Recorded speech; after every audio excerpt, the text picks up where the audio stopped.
Prenez une vieille feuille de journal, froissez-la, enveloppez une pomme dedans, et vous pourrez encore la croquer au mois de mars. Je sais très bien de quoi ça a l'air. Un bout de papier autour d'un fruit, ça ressemble à une manie de vieux, à un geste qu'on répète parce qu'on l'a vu faire et qu'on n'a jamais demandé pourquoi. Sauf que ce papier fait deux choses très précises, qu'il en fait une troisième que presque personne ne mentionne, et qu'il y a une quatrième condition sans laquelle tout votre papier ne servira strictement à rien.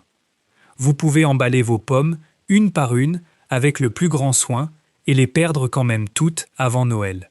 Alors restez avec moi jusqu'au bout, parce que quand j'aurai terminé, vous saurez pourquoi une pomme posée dans la corbeille, sur la table de la cuisine, perd en une seule semaine ce qu'elle aurait gardé pendant 2 mois ailleurs, et vous ne regarderez plus jamais votre cagette du marché de la même façon.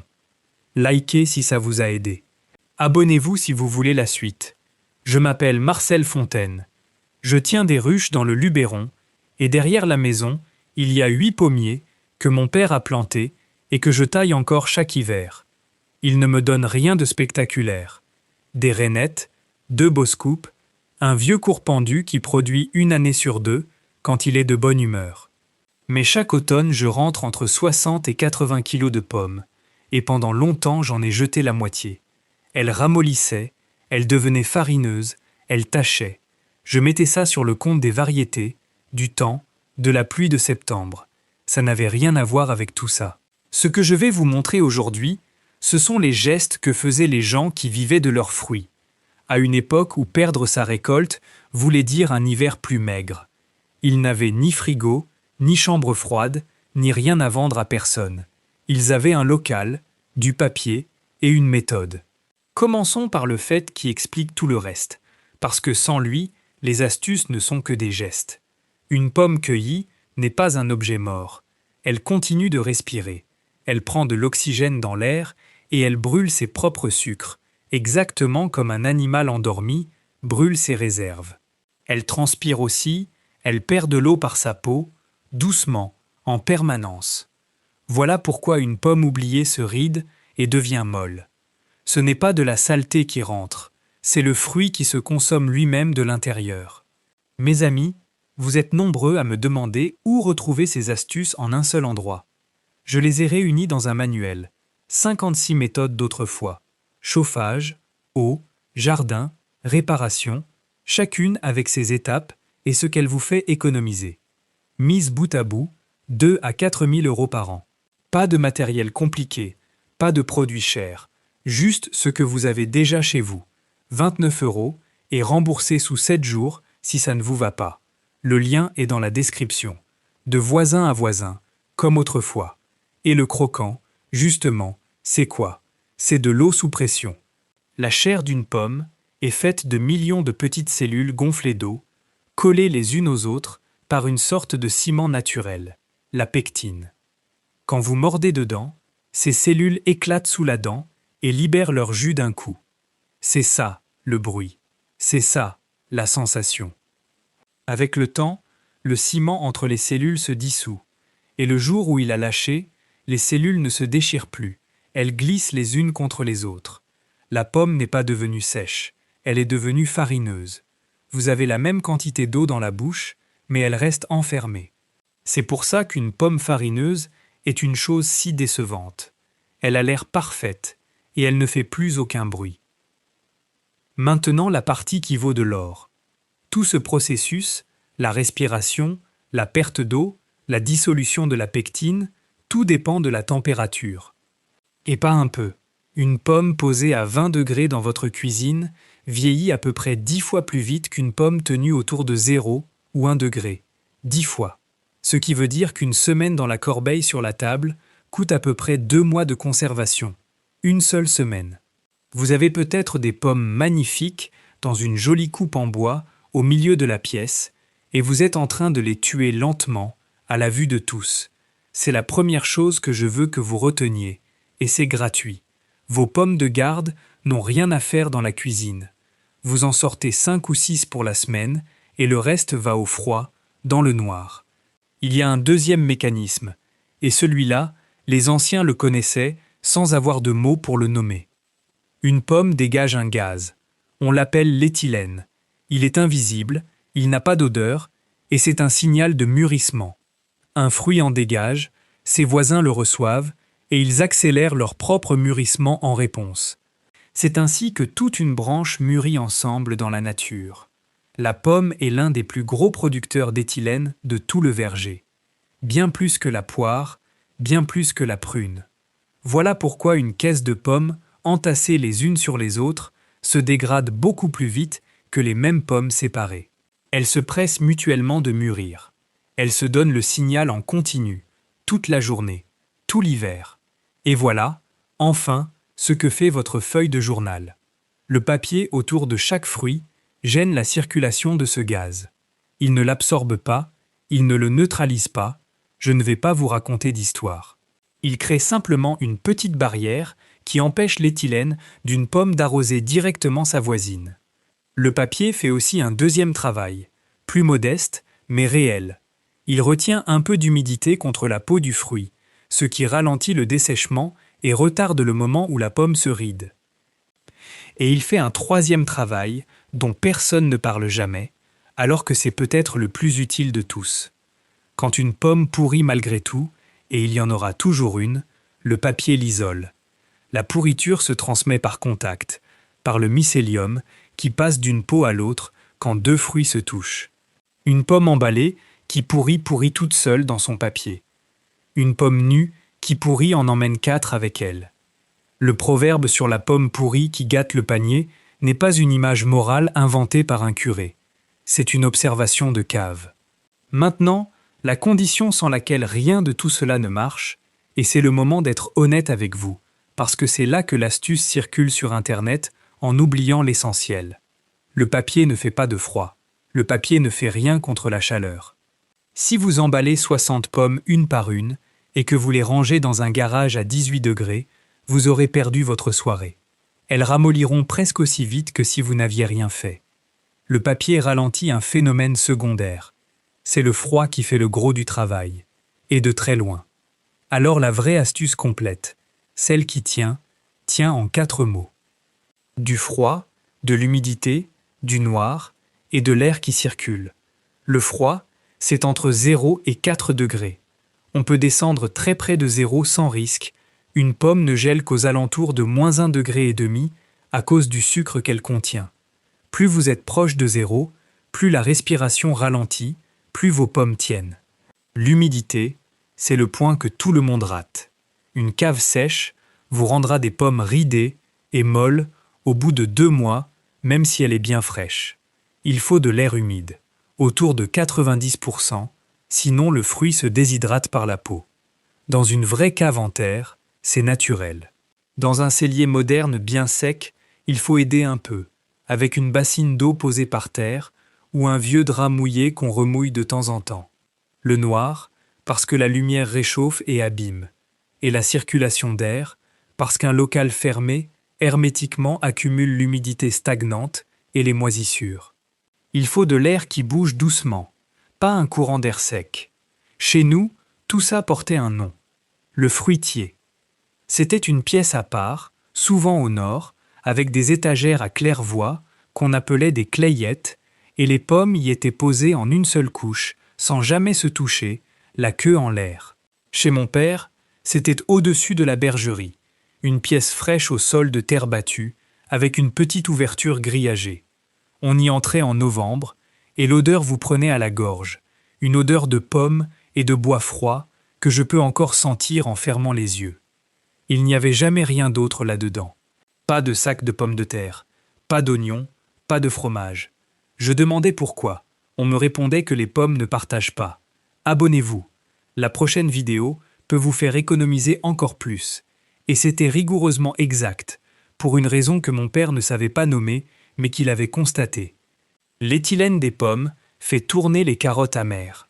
Ce n'est pas une légende de jardinier. Ça se mesure, la carotte fabrique une substance amère quand elle reçoit ce gaz. Il fait aussi flétrir les salades, jaunir les choux, germer ou ramollir bien des choses. Une pomme est une mauvaise voisine.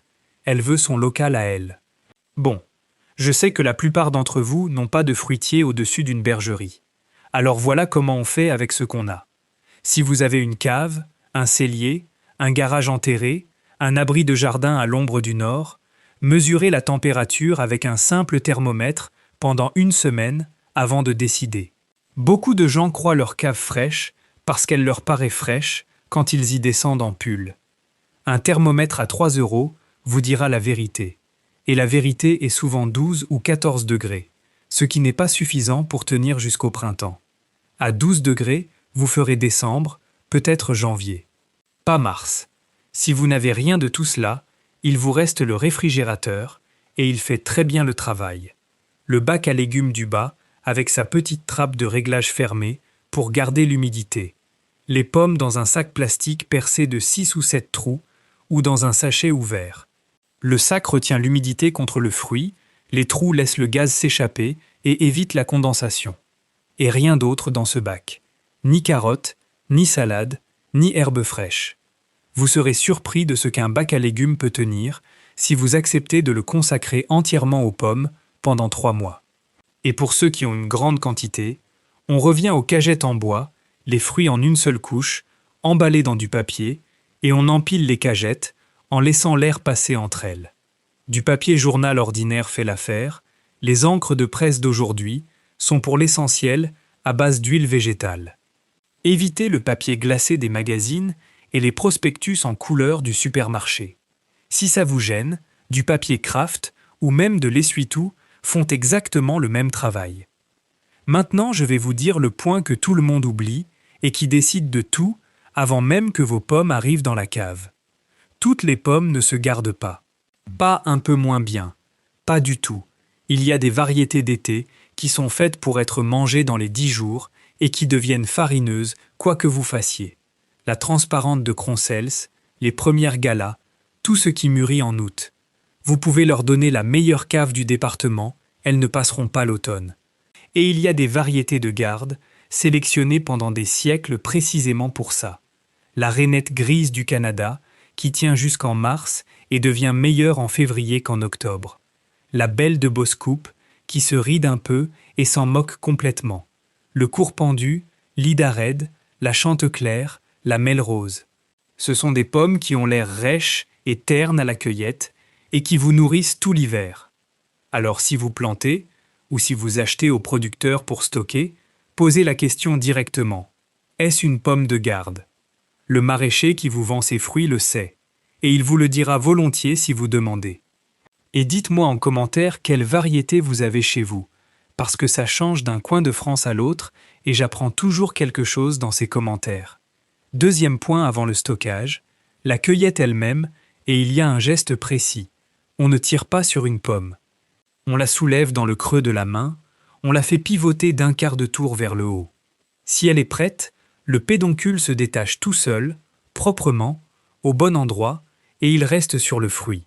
Si elle résiste, elle n'est pas mûre, laissez-la. La queue doit rester attachée à la pomme. Une pomme sans queue a un trou par lequel les moisissures entrent, et elle ne passera pas l'hiver. Regardez vos fruits avant de les ranger. Ceux qui ont perdu leur queue vont dans le panier de la semaine, pas dans la cave. Ne stockez jamais un fruit tombé par terre. Jamais. Une pomme qui tombe se meurtrit à l'intérieur, même si la peau ne montre rien. Et cette meurtrissure devient un foyer de pourriture en quelques semaines. Les fruits tombés, c'est la compote, le jus, le gâteau du dimanche. Vous les mangez tout de suite et vous êtes content de les avoir. Ne lavez pas vos pommes avant de les ranger. Sur la peau, il y a une fine couche cireuse naturelle qu'on appelle la pruine. Et c'est la protection que le fruit s'est fabriqué lui-même contre le dessèchement et les moisissures. Vous la frottez, vous l'enlevez. On lave la pomme au moment de la manger, pas 3 mois avant. Et laissez refroidir vos fruits avant de les enfermer. Une pomme cueillie en plein après-midi est chaude à cœur. Si vous l'enfermez tout de suite, elle transpire dans son papier et elle moisit. Cueillez le matin quand il fait frais, ou laissez les cagettes une nuit dehors sous un abri avant de les descendre. Il reste une chose à faire, et c'est la seule qui demande un peu de discipline. Vous descendez une fois par mois, avec une lampe, et vous passez les fruits en revue. Vous cherchez une tache brune molle, une odeur de fermenté, un papier humide ou taché. Vous sortez tout ce qui est douteux. Ça prend 10 minutes et ça sauve des dizaines de kilos, parce qu'un fruit qui pourrit ne se contente pas de pourrir. Il produit énormément d'éthylène en se décomposant, bien plus qu'un fruit sain, et il pousse tous ses voisins à mûrir plus vite. Il contamine par contact et il contamine par l'air. C'est le seul entretien qu'il y a et c'est le plus rentable. Puisqu'on parle de voisinage, un mot sur la vieille astuce de la pomme posée dans le sac de pommes de terre pour les empêcher de germer. On me la cite tout le temps. Elle repose sur quelque chose de réel. L'éthylène ralentit effectivement la germination du tubercule et c'est même utilisé en conservation professionnelle. Mais soyons honnêtes sur la suite. À la maison, la dose est complètement aléatoire. L'éthylène ramollit aussi la pomme de terre et modifie son goût en la rendant plus sucrée. Et vous sacrifiez une bonne pomme qui prendra un goût de terre. Ce qui empêche vraiment vos pommes de terre de germer, c'est le noir complet et une température autour de 7 ou 8 degrés. La pomme, elle, reste dans son coin. Maintenant, laissez-moi vous dire pourquoi personne ne vous a jamais expliqué tout ça. Et je vais le dire prudemment, parce qu'il n'y a pas de complot là-dedans. Dans les années 20, 2 chercheurs anglais de Cambridge, Franklin Kidd et Cyril West, ont montré qu'en abaissant l'oxygène de l'air autour des pommes, on ralentissait leur respiration bien au-delà de ce que le froid seul permettait. C'est de là que vient ce qu'on appelle aujourd'hui l'atmosphère contrôlée. Les grandes chambres froides commerciales tiennent les pommes autour de 1 ou 2% d'oxygène, à 1 degré, dans le noir. Résultat, la pomme que vous achetez en mai a très souvent été cueillie au mois de septembre précédent. Ce n'est pas un scandale, ce n'est pas dangereux, et c'est même une belle invention.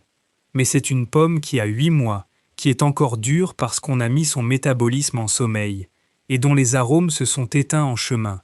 Ce que je trouve intéressant, c'est que toute cette industrie repose exactement sur les mêmes principes que le fruitier de mon père. Du froid, du noir, de l'humidité maîtrisée et le contrôle des gaz du fruit. Ils l'ont poussé très loin, avec des moyens considérables. La version maison, elle, coûte une feuille de journal et un thermomètre. Et c'est précisément pour ça qu'elle a disparu des conversations. Il n'y a rien à vendre à quelqu'un qui emballe ses pommes dans du vieux papier et les descend à la cave. Aucun fabricant n'a de raison de vous l'apprendre, aucun magasin n'y gagne rien, et un savoir que personne n'a intérêt à répéter s'efface en une génération. C'est ce qui s'est passé ici. Le geste était gratuit, alors il s'est tu. 2 limites, parce que je ne veux rien vous survendre. Vous ne rendrez jamais son croquant à une pomme qu'il a perdue. Le ciment entre les cellules ne se reforme pas. Une pomme farineuse n'est pas perdue pour autant. Elle fait une compote très correcte et une excellente tarte, mais elle ne redeviendra pas ce qu'elle était. Tout ce que je vous ai raconté aujourd'hui sert à retarder ce moment, pas à revenir en arrière. Et le papier ne rattrape pas une mauvaise variété ni un local trop chaud. Si vous ne deviez retenir qu'une seule chose de ces 20 minutes, retenez le thermomètre. Savoir ce qu'il fait vraiment dans votre cave vaut plus que toutes les astuces du monde. Alors voilà ce que je vous demande cette semaine. Sortez les pommes de la corbeille sur la table et mettez-les au frais, sauf celles des 3 prochains jours. Posez un thermomètre là où vous comptez les garder et allez le lire dans une semaine. Et prenez un vieux journal, emballez-en une vingtaine, une par une, posez-les en une seule couche sans qu'elles se touchent et laissez-les tranquilles jusqu'à la fin janvier. Et venez me dire en commentaire 2 choses. Dans quel département vous êtes et combien de degrés indique votre thermomètre? Je parie qu'une bonne partie d'entre vous vont découvrir que leur cave est bien plus chaude qu'ils ne le croyaient et que ça explique tout ce qu'ils ont perdu ces dernières années. Je les lis tous. La prochaine fois, on reste dans la même pièce et on descend d'un cran, parce que je veux vous montrer comment on garde les carottes et les betteraves tout l'hiver dans une simple caisse de sable humide. C'est la méthode que ma mère utilisait, elle ne coûte rien du tout, et des carottes sorties du sable au mois de février sont plus fermes et plus sucrées que tout ce que vous trouverez au rayon. En attendant, du froid, du noir, un peu d'humidité, une feuille de papier autour de chaque fruit, et surtout, Plus de pommes en évidence sur la table. Les gens qui ont bâti ce pays de leurs mains savaient tout cela. Et nous commençons tout juste à nous en souvenir. Plus de vidéos sur l'écran en ce moment. Abonnez-vous pour ne pas manquer la suivante.